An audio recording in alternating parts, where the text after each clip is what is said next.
আসসালামু আলাইকুম রহমতুল্লাহি ওয়া বারাকাতুহু। তো আমি এখন যে জায়গায় দাঁড়ায় আছি এটা হচ্ছে সেই জায়গা বদরের যুদ্ধ শেষে আমাদের রাসূল এবং সাহাবী তারা বদরের যুদ্ধ শেষে এই জায়গায় দিয়ে যাওয়ার সময় এই মসজিদে 2 রাকাত নামাজ আদায় করছিল।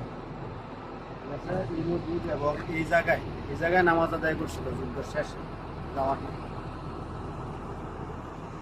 কত সুন্দর মসজিদ আমরা দাঁড়ায় আছি। আমরা 2 রাকাত নামাজ পড়বো এখন এবং আসরের নামাজ পড়বো। আসরের সময় এসে আমরা সৌদি আরবের টাইম আসরের নামাজও পড়বো, 2 রাকাত নামাজও পড়বো। আসেন চলে। কত সুন্দর মসজিদটা, ভিতরে কত সুন্দর। আমরা ইনশাল্লাহ আপনাদের জন্য দোয়া করবো, আপনারাও আমাদের জন্য দোয়া করবো।